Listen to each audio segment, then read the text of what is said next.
James, welcome to the show. Hey Lockie, thanks for having me, mate.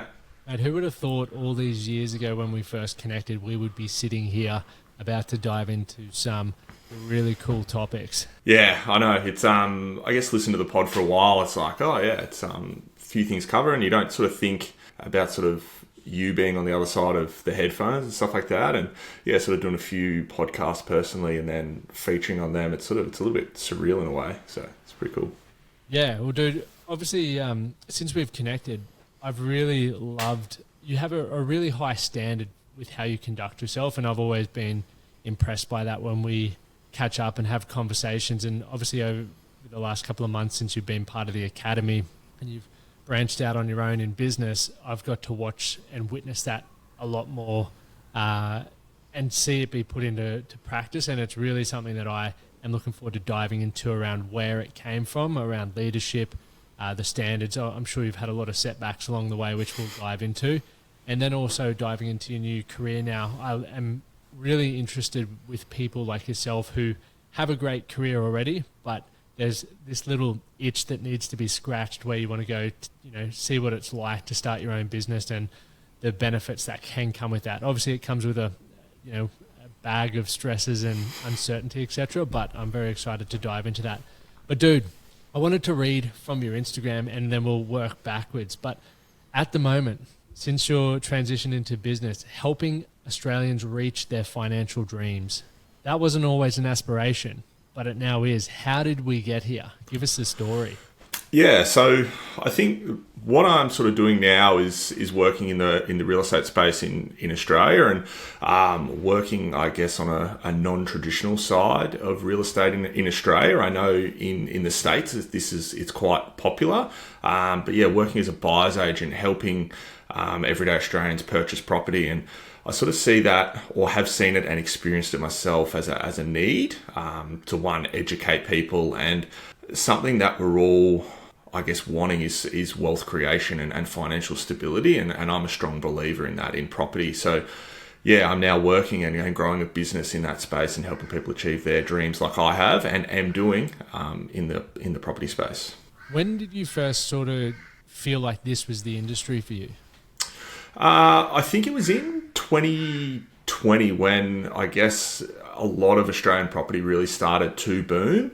I had originally, or at the time, had already had a property for 6 years. So I purchased a house about 2 kilometres around the corner from mum and dad 10 years ago in 2014. And I lived in that for a couple of years, and I'd moved out and turned that into an investment. And I always wanted to do that.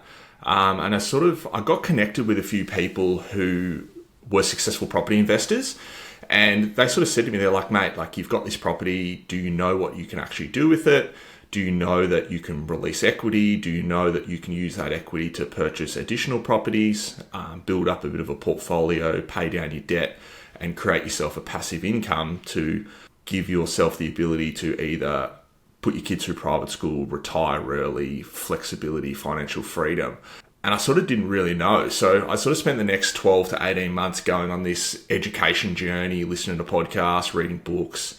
And I sort of found that there was this big uneducation piece in Australia about wealth creation and what you can actually do with property. And during that period, found out I'd made an absolute mess of my first investment property, and went through this journey to fix it. Got put in contact with a few other people. Sharing what that mess. Yeah. So what I realised, and a key part of property investing and wealth creation in Australia through property is having really good financial structures and being able to access finance through lending and through banks. And you need a really good structure, and it needs to be done properly and done well early. And sadly, mine wasn't. The mortgage broker that I used at the time just did a loan that was attached to my dad as a parental guarantee, but he also actually had my dad in 50-50 ownership of the property with me, which both my dad and I were quite uneducated around and didn't really know what that meant, the implications for us long term in actually fixing that and getting 100% ownership in my name. So I went through this journey of realizing that, fixing it, and it cost me around about $13,000 to break a loan fee to fix that loan cost. And then it cost me about another, and then it cost me about another 10 grand in stamp duty for me to take over the other 50% of the title on the property. And my dad and I had a conversation with our accountant and a few other people that we sort of been put in contact with, and my parents were on this journey to retire. They've recently retired, and we were sort of like, well, do we wait a bit longer?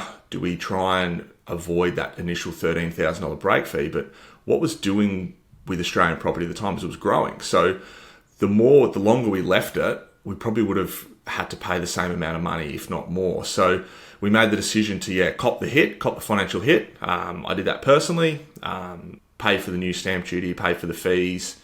And then I guess the positive side of that is by the time that original fixed loan fee, or that fixed loan was due to expire, I actually settled on another property. So at the end of the day, like, you look at it, and I think you need to go through lessons and you need to go through those periods to come out on the other side. And that's where I guess I realised that there was a need here in Australia to help people and educate people. And I continued to go on this journey and work out that this was something I really wanted to do. And I've now been doing it for 12 months in sort of this buyer's agency space, helping people acquire investment properties. And it's really fun and rewarding, and great to just ring people and say, hey, we've been able to secure this property for you. And it's really cool. Oh, man, you can tell the passion behind it and even the understanding. And I hear a lot of people, and probably similar to you, listen to a lot of podcasts where they mention that property is one of the best vehicles for wealth creation. And we purchased our first property in 2021, and it's had great growth since, obviously, as a lot of property in Australia has over the last couple of years. And we never really looked at it as a vehicle for generating wealth, but as we've spoken to more people, listened to some of your content, you see how it can stack up and you can create that equity. And for my wife and I, like, we have an idea of the number that we want to retire with, so that we can have a passive income where we have the choice around whether we work or not. And then we have careers now that are providing cash flow to put money in those certain things. But people don't like to talk about money. People don't like to talk about wealth creation. So the angle that you're taking, one thing that I do like, and even just with your literal bio on Instagram, it's talking about money, and this is the vehicle to do it, rather than talking about property and working back. So I think the fact that you're hitting on what most people want, and then being able to educate people that this is a potential vehicle for them. Once again, it's not for everyone, but if it is the potential vehicle for them, then you can help them look at that and do that properly. Yeah, I agree. And I think the thing you said at the start of that previous passage is the first thing we sort of do with our clients, or I do with my clients, is actually sit down and work out what your goals are. Because I think something I learned as well is there's no point going and acquiring property for what gain or what outcome. So what we do, or what I do with my clients initially, once we've agreed to come on board and go on this journey, is actually sit down and work out what that end goal looks like and reverse engineer the moves that we need to make to get you to that goal. Because I think there's a big stigma around property investing, that it's for the rich and the affluent. And I'm a strong believer that it should be for every Australian, and it's achievable for every Australian. I purchased my first property earning $50K a year. And even when I was acquired my second property, I was still only earning 65, 70K. So to be it is accessible for everyone, and it's not just for the rich and famous. And I think people believe or have this stigma around that you need 10, 15, 20 investment properties to live off. And when I sit down with clients and I actually map out what they want to do, or their passive income goal, and show them that there's only a certain number of moves they need to make, they go, oh wow, okay, that genuinely is achievable. And what I do is I create a bit of a worst case scenario for people. So we paint out what a picture would look like for them at retirement age of 65. And what are the moves that you need to make between now and then to be set up for retirement at 65 as sort of a worst case scenario? Because life changes, right? Like, your goals change, things change. But at least then if you've made those moves, that come point of retirement at 65, you're going to be set. And then it comes down to my skill set, which is to go and execute that well. So then each year when we catch up, when we review your plan, we might have in our plan that we need to purchase a property in 2024 and 2027. And then we catch up midway through 2025, that property's done really well, we've got some good equity growth, your borrowing capacity is good. We go, well, hey, we're actually in a position, we had a plan, or the plan was to purchase another property in 2027. We're midway through 2025, how's everything going? How's the household expenses? Really good, really solid. Well, maybe we bring that purchase a bit forward, because the key is to accumulate your total asset base as short as you can, and then let compounding growth do its thing. So we set that baseline expectation for people, that what this looks like, and then we try and tighten up that buying window as quick as we can and let compounding, the seventh wonder of the world, just go to work. It is one of the most beautiful things. I love your approach there from setting a bit of a goal and a game plan, and it's really what we do within the academy as well. And I think for anyone to achieve any specific outcome, you need to start with the end in mind and then work back. And even with property, for example, if you're thinking, okay, I need to have X amount for my deposit and that's just not achievable yet, well, then we can break that down into what has to happen first. And that could mean I need to work for that promotion. I need to tighten up, cut some expenses. I need to, start a side hustle potentially. Like, there's all these other options that now present themselves for you that you can then act on in order to move closer to that goal. But if you allow the fear of, one thing that you mentioned before around, there's so many moves to play, or a lot of people think there's not as many moves.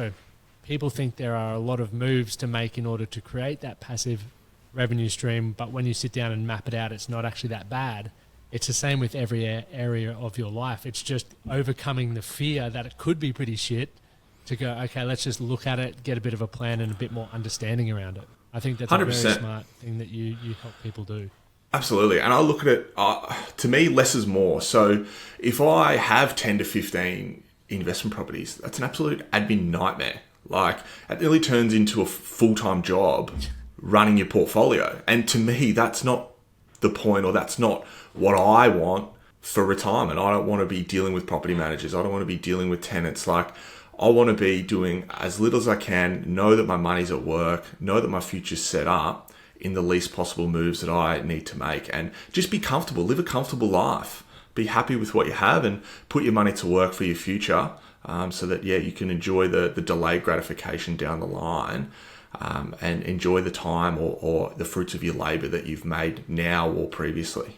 And what would it look like if we could do a potential live example? And obviously I'm very mindful of rules and regulations with... So not financial advice? This is a bit of... Yeah, not financial advice. Let's say we've got a household income of like 150 to 200K, or let's say 150K, and we have a goal to be retired by 65. We're currently 30, so what's that, 35 years? Yep. And we believe that the number to attain that would be $80,000 to $100,000 a year. That's assuming we've paid off all debt. Yep. So I think... Is that sort of a common example? Yeah, that is a common example. So generally, that's the common goal that actually, it's probably the thing I work with people a lot, is they come and they say, oh, look, I want to have $200,000 passive income. That's what, or 150, 200,000, that's what we're making household income wise. And I go, okay, like, how did you get to that number? And literally their answer is, okay, that's what we make now. And I'm like, okay, do you realize in retirement that you're not going to be saving? You don't need to save because you've done the saving. You're just living off your income. And they're like, oh, okay, right. So I'm like, okay, what? And we step through and we work out like what is that baseline level of revenue or income that they need. And it is generally around that 80 to 100K for a couple to live comfortably, to be able to do what they need to do. So we establish, or we level out what their expectation is. And generally the rule of thumb, or what we do, is you look to achieve around a 5% return on your total asset base. So to get around that $100,000 passive, it's around sort of $2 million worth of assets, fully paid off, debt-free, netting you or giving you a 5% return. So when you break it down like that, if you either go and buy $2 million properties, if you can handle the shortfall, or you go and buy $400,000 or $500,000 properties, get you to that $2 million of baseline net net asset base. We look at that and you go, yep, we can acquire that over the next couple of years. And then we just go into a debt consolidation strategy in line with your financial planner or your mortgage broker about how we get you debt free. Or we look at it and go, well, maybe we need to actually go and acquire you a couple of extra that we then sit and hold on in conjunction with your financial planner and your mortgage broker and your accountant. We look at how we exit out of that and which asset we might actually go and sell off to then help you clear your debt and get you to your goals, pending on when your time frame is. Dude, we have come out of the gates hot, and I'm actually we have, eh? Real estate. And I think as well, probably too important to note as well, and something for the listeners is that we're talking about $100,000 goal or 80 to 100,000 in today's money. So what we actually do what I do when I map this out is we actually adjust that goal to inflation as well, because $100,000 today is not going to be $100,000 in 15 to 20 years time when you retire. So the software that I use builds in an adjustment to inflation to make sure that we're achieving you that target in today's dollars as well. So I think it's something like on a 3% inflation, I think it's like $176,000 or $180,000 or something. So we make sure that we do factor for that, because that's a question that people go, and that's something when people go, I ask people, it's like, oh, and they say 200. I go, is that in today's dollars or is that inflation adjusted? And they go, oh, in today's dollars. And so, yeah, we sort of level that out for them, and probably something really important to note as well. It really, and thanks for sharing that, and it's definitely important to think about the inflation because it goes straight over a lot of people's head. But that's my biggest thing for anyone listening who is either feeling extremely excited and feeling like you could have a sense of control over wealth creation, or if you're in the other basket where you may be feeling a little bit overwhelmed and potentially even feeling like you're behind the 8 ball.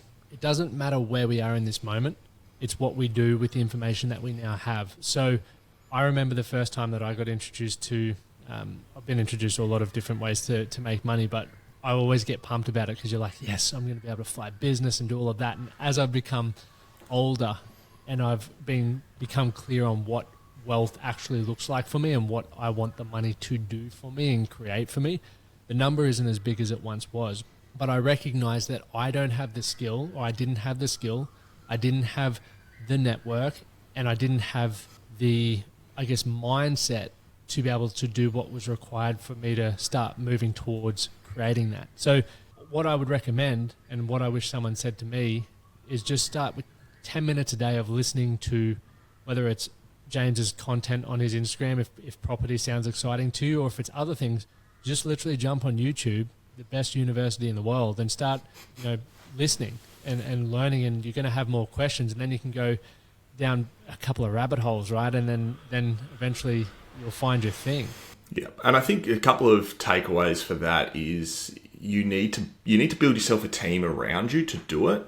An analogy I sort of give and why I'm such an advocate for buyer's agents is we outsource so much in our life. So we outsource our taxes to an accountant. We outsource our teeth or our teeth health to a dentist. We outsource the selling of our property to a sales agent or to a real estate agent. So why do we go and make our biggest financial transaction in our life on our own with no skills and no expertise? So that's probably something that is something that sort of hit home and what I learned early, and something that people need to get their mindset around, and what a buyer's agent can actually do for you in terms of an education piece around terms for a contract, project managing the transaction, reviewing of a building and pest inspection, dealing with the sales agent. I think there's a stat that a survey of clients from a buyer's agency is that 76% of all their clients said they would use a buyer's agent again. Now they know what a buyer's agent actually does for them. It's when the hesitancy and the part you don't see value is when you haven't used one before. So once you see what they do for you, you go, yeah, I'm happy to pay that money, or I'm happy to refer my friends because I know the value in the piece that they do. And I was having a chat to some clients a few weeks ago, and we purchased them a property up in Townsville, and they had tried to purchase a property in Townsville themselves about 6 months before they engaged me, and they pulled out of the contract due to a building and pest report. And I held them through, stepped them through the property. We got the building and pest report, and in the building and pest report, it had a high moisture reading. It just said, please, highly recommend getting a plumber to check out behind this wall. Spoke to the building and pest guy, and he was like, oh, look, just get it checked out. Like, it's been a lot of rain. It's getting this quite common. So we checked that out. They did that, and there was a big crack in the recess, which required about $12,500 of work, and was able to negotiate that to be fixed prior to settlement by the sellers. And had a bit of a chat to the clients about it, and I asked them their experience, and they said it just felt really weird going through the whole process, because we've gone and acquired this property. We haven't done a hell of a lot, but it's just been great. We've been able to sit back and do it. And they referred back to that incident with the building and pests, and they said, look, to be honest, we probably would have brushed over that. We would have just, we probably won't get that done. And then they would have got lumped with this $12,500 repair bill at some point, possibly even more if there was more damage to it. So that's just one example of what an expert on the buying side can actually do for you, and even again save you money down the track, or be able to step you through and guide you through something and say, hey, this actually needs to get fixed, or we need to push this a bit harder with the sales agent to just get it checked out. And I think that's a good point as well when you think about what do you want your role to be in the wealth creation process. Like for me, for example, I love the idea of creating wealth and property being one of those things. I'm not one of the people who's going to sit on domain.com and froth out over properties. For me, it's a vehicle. I got a lot of buddies who love looking at the properties they send me, and I'm like, yeah, that's cool, but that's not my thing. So like with creating leverage in any area of your life, you find the people who love doing those things and you invest in them to help you get the job done, right? Because for me, if I look at wealth creation, as I said to you before, James, I know what we're working towards in regards to our number, what our vehicles are and where our cash is, and what we want to keep growing that to in order to live what we perceive will be a great life. Once again, no one really knows until we're there, but that's what I think, and I'm not super interested. I'm more interested in other things, so I'm going to put my time and energy there, and that's what works well for me. So I think that's a great point. And I think as well, I'm an advocate for property because property's done well for me. There's nothing to say that shares and investing in the stock market won't do well for you. I'm advocating for property because property's done well for me. I'm not saying that's the be-all and end-all. I think it's just important to decide what your level of risk tolerance is, what you want to achieve and how you want to achieve it, and just stick to the vehicle that you choose. So many people chop and change. They go, I'll do a bit of crypto this month, and then I'm going to do a bit of ETFs this month, but then I'm also going to try and buy a property at the same time. It's just pick your swim lane and commit to it. Find yourself a plan and just commit. And for some people, property isn't for them, and that's absolutely okay. This is just one avenue of many other swim lanes or streams to get you along in your wealth creation journey. Mate, we spoke about teams before, building that team in business and in life. I like to look at it as a personal board of advisors, and some of them I know personally and others don't even know I exist, meaning I listen to their podcast, consume their content. We first connected when you were playing football. I was going to say rugby, but AFL. AFL, yeah. And you held not the other one. You held some high leadership positions. You're inducted into I'll let you tell the story, but you're a life member, which is a pretty cool thing. I'd love to go back into a bit of the AFL story, and then we can use some experiences and learning from that and really tie that into what you're doing now, and also people's, connection and relation between sport and wealth creation. Yeah, so I guess for me, growing up as a kid playing AFL was my thing. It's what I grew up, like many young aspiring AFL players, was to play elite level AFL, be an AFL player, professional footy player. And I got pretty damn close. Ended up playing in the semi-professional competition here in Queensland, which was originally called the NEFL, the North East Australian AFL Football League, where it was a competition of some of the top teams here in Queensland, also some teams from Sydney, Canberra and the Northern Territory. And we were in a 10-team competition where we would also play against the reserve grade sides, so the Brisbane Lions, the Sydney Swans, Gold Coast Suns, GWS Giants. And yeah, basically we would go up on a Saturday if we were playing against an AFL club, against full-time athletes. Sometimes there'd be 10 full-time athletes, sometimes there'd be 22. And for us, I think semi-professional AFL athletes or semi-professional athletes in general, whether that's guys playing in the Q Cup or other sports, I don't think we get the credit that we deserve, because I remember a couple of times on the field you'd get sort of sledged by a few of the professional athletes, but they'd forget that you hold a full-time job. You could be a full-time tradesman, you could be a full-time uni student, you could be a full-time worker. And their full-time job is to train and perform. Yet you're outperforming them, you're competing with them at such a high level. And yes, they are a bit younger than you. However, you're still performing against them. So you had to balance full-time job, weights in maybe in the morning or before training.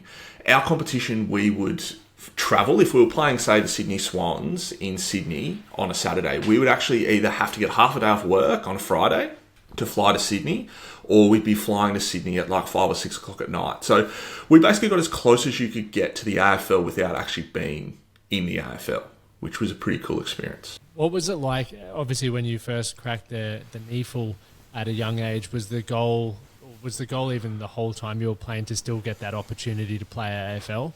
Yeah, it was. Like, up until about 24, 25, I really had a dream to still get drafted and be a mature age draftee, because there was quite a few kids coming out, or quite a few young men coming out of our NEFL program at 22, 23, 24, that were getting opportunities, and there are a few guys still in the system now that are, playing in the AFL. But it sort of then pivoted once I sort of realised that was sort of not going to happen or transpire. I sort of started to accumulate a few games at the footy club, and we sort of started to have some success. So I sort of pivoted and wanted to, I guess, essentially nearly be like a one club player and be a life member at my footy club. And because my grandfather and my uncle are life members of our home footy club back in Victoria, where my dad's from. And I was sort of like, I would go down there and I'd see their names on the honour board, and I was like, that's actually a pretty, really notable achievement. And at our footy club, they just started to induct people into our footy hall or footy life membership, and it was 200 senior games. And I then started to work towards that, and did have a few injury setbacks, but yeah, last year got that 200 game milestone, and yeah, was inducted as a footy life member at age 31, which the previous life member he's a couple of years older than me, and we sort of played together, and he was 30, I think 31 or 32 at the same time. So yeah, two of the youngest guys. There's only 6 people in the football life membership at our footy club. It is quite young, but it's a pretty high regard, or pretty high honour that I will take with me for the rest of my life. Something I'm very proud of. Mate, firstly, well done. I think that's incredible. One thing that impresses me even more was your ability to pivot. When you accepted that maybe the AFL dream wasn't going to happen, you created or found a new purpose within your role playing footy so you could still continue to do what you love. My own experience when I realised that dream wasn't going to happen was I just self-destructed. Where do you feel your ability to pivot came from rather than self-destruct? I give this back to my parents, because something that my mum and dad always instilled in me from when I was a young kid, because they knew I wanted to play in the AFL and they knew how hard it was. But something they always sort of instilled in me was that you need an option outside of football. You need some other type of direction. You need something to sort of work towards. So for me, it was, making sure that I had a good, stable career, good, stable work opportunity whilst I was doing that, and that wasn't tied to my overall identity, that wasn't what defined me as a person, so that if that didn't come to fruition, that wasn't the be all and end all. I wouldn't self-destruct. I was able to sort of still continue on, and very grateful for that and that sort of learning. I think I've only sort of really realised that probably in the last 2 to 3 years, I think, that what that value, or what that sort of, I guess, instillment from my parents has actually done for me into where I am today, or what I've been able to do and achieve. Really just highlights once again the power of influence from the people that you spend your time around with. Obviously very lucky to have parents to, give you that perspective that a lot of people maybe don't necessarily get. But what you then went on to do, obviously becoming a life member and the leadership, we first connected when you reached out about getting a leadership program within the club. You know, you really stood up and wanted not only to better the club's performance as a whole, but build a better community and build a better, I guess, team and culture within the place. Can you give us a bit of a rundown of the Horned program and everything that sort of went on there with the leadership? Yeah, so with our footy club, and like all sporting clubs and footy clubs, you go through cultural challenges. You go through good times and you go through bad times. And around through about 2016, 2017, 2018, we were going through a bit of a rough patch culturally. And we'd had a changeover in coach, we had a changeover in sort of players, a bit of a change in the guard. And the new coach that sort of come in was like, right, we need to drive high-level performance. So the club went and engaged a company or a leading company here in Australia called Leading Teams to bring in an external facilitator to help instill a high-performance environment. So we engaged that company for 2 years, so 2019 and 2020, to help drive our high-performing standards, which really catapulted us into the next period of success, which the footy club has had, and they are continuing to still have. So what we actually developed was this program called the Horned program, which is a bit of a blend between a hornet, which was our team logo, and a lad. So we sort of merged them together to create this ideology or something that you continuously work towards. And what this was sort of built off the back of was Simon Sinek's book, The Infinite Game, because what I guess myself and some of the other leaders sort of noticed was that footy clubs build values, they have slogans, they have trademarks, and what they do every year is they just throw them up on a wall. And they don't actually drive them or actually drive cultural change or create an actual culture. And what we sort of noticed is, or what we learnt through this experience, is culture is something that is continuously worked on. And footy clubs, what they do in all sports, they all sit down in March and they go, right, what do we want to be known for this year? What's our values? What's our trademark? What are we going to do? And then they throw them up on the wall and they don't do anything about it. And I had a conversation in one of the leaders' meetings. I was like, hey guys, like why are we doing this in March? Like, what's the point of doing it in March? Season starts in a month. How are we actually going to drive change in 4 weeks? We have a whole preseason. We start training in November. So why don't we do it in November? So then we've got the whole of November, December, January, February, March, April before we get into the season to actually drive these standards, drive these behaviours.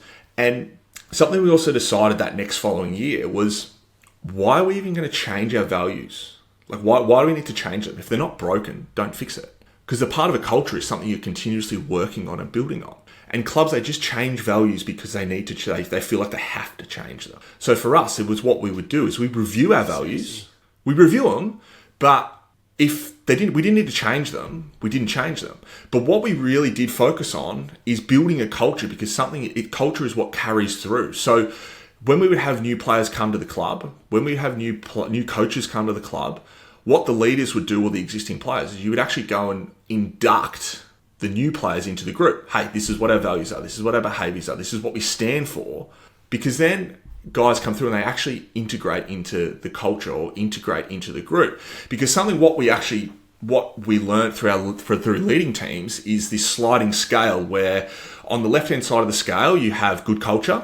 On the right-hand side of the scale, you have bad culture. Most people sit in the middle, right? And it just moves into this scale where if you have more people on the negative side or the bad culture, the guys in the middle jump down towards the negative scale. You'll get a few of the guys from the good level of culture jump across as well. But then you'll have a lot of guys on the positive side that'll just buy out. They'll leave. They'll be like, this is not what I want to be a part of. Or transversely, what we had was a lot of the guys in the middle, they jumped on board in the positive side. Then a few of the guys that were sort of showing some negative cultural traits jumped on and moved up and changed their behaviour. And then transversely, same as what the example was with the good side, they bought out, they left, they moved on. So if you don't have that continuous drive of values or actually exemplify what it is and have people driving high performing standards or actually living the values, you mean for nothing. They end up just being words on a wall that you say we do it, but then you actually do it? It's one of the things that I really appreciate and admire about you is your ability to look at something and then zoom out and ask the question, well, why would we start at 4 weeks out? That's not really a realistic time frame. For one, let's kick it off in November when we start pre-season. And then also raising the standards and understanding that you don't need to change it all the time. People do that with everything. Like, if I finish a fitness goal, they're like, what now? It's like, I'm just going to continue doing more of the same because I am ready. It doesn't always have to be a big shake-up. And as you said, if it isn't broken, you don't necessarily need to fix it. You can fine-tune it, but just keep building upon it. It's almost like that compound effect, right? 100%. Do more of what is already working well and you'll get an amplified result. 100%. And so from your experience, you jump in? Yeah, so I was going to say, just tying it back to the Hornad and the infinite goal. So what we would do is each year we'd look at, like, what does the ultimate Hornad look like? What does that dream look like? And we just continue to just work towards that. What does that look like? What does that look like? What does it look like? And each year you just refine it, and it actually probably just keep getting further and further away from you. So you're continuously just chasing greatness and chasing success, because it's something that you're just not going to achieve, which is absolutely fine. Because I think, like we link back to property, like, your goals change, things pivot. So that's something that we did every year, and we would refer back to the Hornad. If someone, to say, Lockie, you're in our group, you're in the playing group, and you weren't living up to the value, the simple question was, is that what a Hornad would do? Is that what we hold ourselves to account? Is that what a Hornad standard is? And it just becomes so infectious. And because we gave the players something somewhat tangible and something to hang on to, they were able to buy in, and they were able to really embrace it. Were you ever hit back, and I know you probably were, with people who said, look, you're probably taking it too seriously with setting these standards and really trying to elevate everyone? Yep, 100%. There's always going to be pushback when you're driving culture, but something that underlining to this is we ultimately just wanted better humans for society. And that's where I really value groups like the Strong Men of Value Academy and these particular things, because there's not enough. A need that we saw, and partly why at the time we looked to engage someone like yourself, because you're a big advocate for men's mental health, for men just being better men. And we saw as a group of leaders that we had an opportunity to influence 60 men or 60 blokes to just be better humans for society. Because what we were working with these blokes on was just being better humans, having better values, being more aspirational, and just contributing more to society. Because so many of our guys in our group struggling with identity, struggling with vulnerability, and that's something that we worked a hell of a lot on, and we did some exercises to bring out vulnerability and bring out trust. And the amount of change that these guys had in their lives, and each year we would do a survey. The coaches would do a survey, and it was like, what did you love the most? And it was, love the Hornad program, loved the pre-training chats, the vulnerability sharing. Like, it's just showing people for who they are and creating an environment where people can come in and flourish.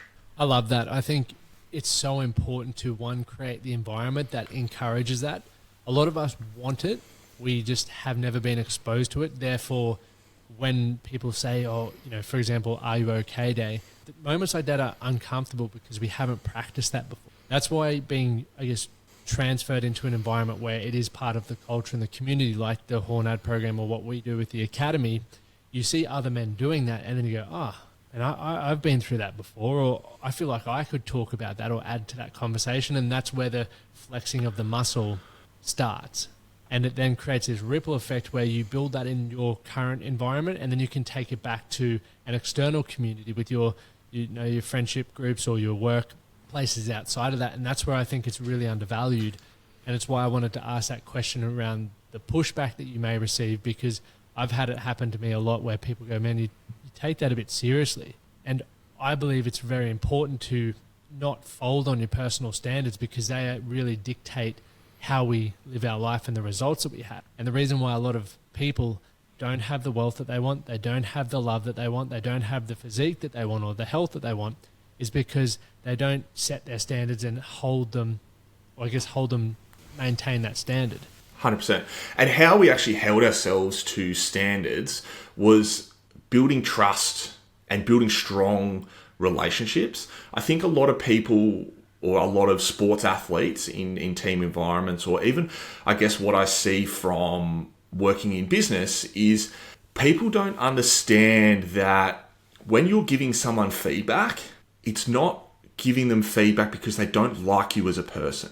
It's they just want what's best for you or what's in line with the team and the values that you guys have created as a standard to work towards. So what we actually did as a group is to build that vulnerability and trust, because what you find in footy clubs and sporting teams is you come in, you see them training, it's like, oh, hey, Lockie, what's happening? How's the weather? Oh, how's the weather today? Oh, yeah, sky's blue. Yeah. Oh, yeah, cool. Yeah, sweet. Oh, yeah, how's work? Yeah, it was all right. Yeah, cool. I was on the tools today. Like, it's all this surface level chat, right? How are you meant to have a honest conversation with someone? Hey, Lockie, like, what you've been doing, going out and drinking beers on a Friday night before footy, that's not acceptable. Or, hey, Lockie, like, your training standards aren't great. Like, you know, you're getting to training 5 minutes early. Like, I need you to like, how are you meant to have that conversation with someone if you don't know them? You don't know how they respond to things. You don't understand them or have a deep connection to them as a person. So each year, what we would do is we'd do an exercise before training. So one person would come up at the start of training. We actually did 2 because we had quite a large group at the time. But what they would do is you'd have about 5 minutes to share or answer 2 questions. So the first year we did it was an adaptation from the Richmond Footy Club when they were going through a period of success, which was a highlight and a hardship. So you had to get up and talk about the biggest highlight in your life outside of sport, and then the biggest hardship you've had in your life that was not sport related. And it was so moving seeing grown men get up and share their highlights, being up there seeing grown men cry. We had guys like genuinely crying when they were speaking. We had guys in the audience crying over what was being shared. And this counted for this 5-minute period, right, is before training. So if you're still in the medical room, you're getting taped. It was tools down. Physios stop taping. Physios come out. Like, it's everyone in our group, right? It was players, coaches, volunteers, staff. If you just rolled into training, you were late. It was basically drop your bag, get out. Like, it was just tools down for this 5 minutes. You give this person the 5 minutes they deserve and share their story. And it was, so moving. Like, we had, our men, our women, all within our particular group. We had some female support staff. Everyone was a part of this, and everyone looked forward to it at the start of every session. So, that first year we did highlight and hardship. But then each year we progressively made the questions a bit more challenging to get even more deeper. So we got to a point where last year our questions were, what is your biggest insecurity in your life? And what is your biggest dream in life if you couldn't fail? I want to ask you those questions. Yeah. What is your biggest insecurity in life? I had a feeling you were going to ask that. So my biggest insecurity, and I've already done it here a couple of times today, is I have this real habit, because I get so passionate, is I interrupt people when they speak. And I know it comes off rude, and I know it can put people off. And I've been really trying, I really work hard at this. But my biggest security is I think people think I'm rude because I cut them off all the time. But it's because I'm so passionate, like I get so passionate in the topic. And it's something that I do think about quite a bit, and I'm working really hard to be better at. But that's, probably my biggest insecurity. And my biggest dream, it links back to property, and it's why I'm in property, is to create, or to be able to retire early, to be able to travel, to be able to spend time with my kids, or I don't have kids at the moment, but my eventual kids, to be able to spend time with them. Because I look back at career and I look at people who are successful in careers, they work 60, 80 hours a week, make a lot of money. More money comes with more responsibility, it comes with less time with your friends and your family and loved ones, and just leads to regret down the line. Love that, mate. That's cool. Yeah. Something that I'm very excited to watch you achieve over the next couple of years. Mate, you played a lot of years of football. How many premierships did you get? I got 2. I was captain of my footy club for the past 2 years. So we won the premiership, was captain of the senior team in 2022. And then in last year, I won a reserve grade premiership. I got dropped. I was captain of the club and I got dropped for the final series, which was pretty heavy, something that was pretty hard to deal with. And it actually wasn't the first time that it has happened. It happened in 2014 as well. I obviously wasn't captain of the club at the time. I was just a young 22-year-old. Got dropped for the finals, and then had to sort of watch the team go on and win a premiership. So won 2 premierships. I tell people I've won 2 premierships. Missed out on 2 as well, and played in 2 other grand finals, senior grand finals, and a few reserve grade grand finals. But it was pretty hard to deal with, and probably that one in 2014 was probably my biggest regret and biggest learning in not only football but life as well. What was the regret? It's just the way I actually carried myself during that period as a person was just totally against me as an individual. So found out on the Thursday night before the Saturday that I was dropped. Didn't see it coming. Didn't see it coming at all. But I was really pissed off, was really disappointed in, I played every game that year, thought I was playing well, got dropped, which is what happens. Selection is selection. But to a point where I was emergency, right? And I selfishly didn't turn up to the game until 5 minutes before the game. Didn't wear my club polo, didn't buy into any of it. Basically got absolutely sprayed by the coach on the Tuesday night. A guy come in, he was injured. They were thinking about possibly playing me the next week, and he basically just hit me between the eyes and said, "Mate, the way you carried yourself on the weekend is not, it's just not how we expect people to carry ourselves." And essentially the guy got up, he played, the team, won 2 more games, made it to the grand final, won the grand final. And it's just my biggest regret as a person, because it's not how I carry myself and how I want to be known as a person. I'm not a selfish person. And it was just something that, again, was just one of those things that I used to spur on. And I did at the time think about leaving the footy club. I was that pissed off and that disappointed in the club. But again, I had to chat to my old man, and my old man was like, "Mate, this is on you. You're the only one who can control your performance, and how you respond is ultimately how people remember." Yeah. And he also said to me, because the Aspley, the club I'm playing at, it's the highest club you can play at. So in the north side of Brisbane. So he's like, "Where are you going to go? Where else are you going to go? You're going to go play, you're 22, you're going to go play at a low level." He's like, "When you leave, you can't come back." So basically sucked up my pride and just got to work. And I had it in my head, I didn't want it to happen again. But it happened last year. And the hardest part for that was, one, I'd already been through that in 2014. But the hardest part was being captain of your footy club and having to go through that. Because one, you're the example, you set the example for people. So if I had done what I did in 2014, I would look like the biggest phony or the biggest bullshit artist, that I've set this example about what this ultimate hornad looks like. And then I go and crack the shits and lead by example. It was bloody hard, and everyone knew it was hard. But the hardest part was, having to push through that and not show the emotion, and not feel hurt, which I was feeling hurt, and people knew I was hurt, but it's just how you carry yourself through that. But you look at it, same thing. I'm just really grateful that we were able to win the premiership in the reserve grade and the seniors of the same year. That doesn't happen very often. So it's about what you find the positives in every challenge that you go through. Oh man, it's such an incredible thing, because those lessons and experiences will help you in business and life after as well.